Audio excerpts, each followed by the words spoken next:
Hello dear students, welcome back to my channel physics SPC. Alternating current का एक question. An AC source is connected is given series LCR circuit. The RMS potential difference across the capacitor 20 microfarad each. ठीक है, तो सबसे पहले XL निकालिए आप। XL is equal to होता है एल ओमेगा, और देखो इसकी कंपेयरिंग करो। V the function of T है, ये V naught sine omega T. तो यहाँ से कंपेयरिंग कर रहे हैं तो ओमेगा 100 है और एल दे रखा है 1 हेनरी, तो 1 इंटू 100 ओम, तो 100 ओम आ गया आपका एक्सएल। ऐसे ही एक्सी निकालो। Capacitive reactance 1 upon omega C होता है, तो 1 अपॉन 100 तो ये हो गया। सी देखे 20 माइक्रोफैराड, तो 20 माइक्रोफैराड में 10 की पावर माइनस के 6 नीचे आएगा, फिर ऊपर लिख लें तो 10 की पावर 3 और 10 की पावर 3 लिख लें, दो बार लिख लें ऐसे। तो देखो ये जीरो से ये जीरो से ये जीरो से कैंसिल हो गया, और वो 1000 हो गया। 1000 में 2 का डिवाइड करेंगे तो 500 हो जाएगा बेटा। तो एक्स सी आ गया 500 और एक्सएल आ गया 100, और आर बताइए। तो इससे हम इम्पीडेंस निकाल सकते हैं जेड। तो Z is equal to R का स्क्वायर प्लस एक्स सी बड़ा है एक्सएल से, इसीलिए एक्स सी माइनस एक्सएल का होल स्क्वायर। तो आर की वैल्यू है 300, तो 300 का square plus X C minus XL, 500 minus के 100 तो 400 का स्क्वायर।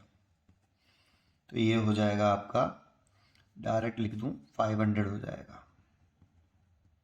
ठीक है, जेड आ गया भाई।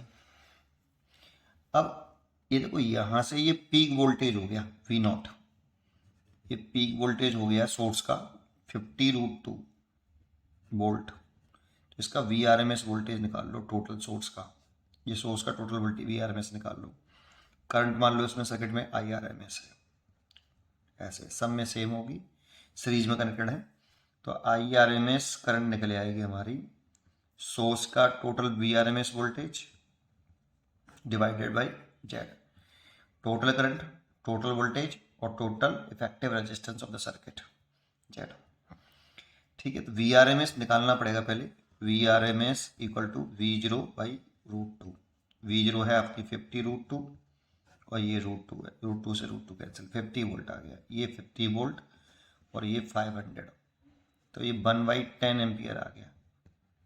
ठीक है, अब हमसे कैपेसिटर के अक्रॉस आरएमएस वोल्टेज पूछ रहा है बेटा। तो इसमें इस कैपेसिटर में कितनी आई आर एम एस है, आई आर एम एस तो नहीं है, तो इसके अक्रॉस वोल्टेज पूछ रहा V R M S across the capacitor. तो V R M S value across the capacitor is equal to I R M S into XC. देखो ये तो यहाँ पे देखो तो मैंने वी आर एम एस लिखा है I R M S into Z, तो ये वी आर एम एस पूरे सोर्स का था, पूरे सर्किट का था, तो जेड लिखा है ना बेटा। लेकिन यहाँ वी आर एम एस पूछ रहा है कैपेसिटर के क्रॉस, तो एक्सी लिखेंगे, है ना। तो आई आर एम एस की वैल्यू 1/10 और एक्स की वैल्यू 500, तो इससे कैंसिल हो गया। दैट मीन्स 50 वोल्ट जो है R M S value across the capacitor, R M S potential difference across the capacitor 50 volt, इसीलिए इसमें यहाँ पे 50 वोल्ट आ जाएगा बेटा। पढ़ते रहिए और खुश रहिए।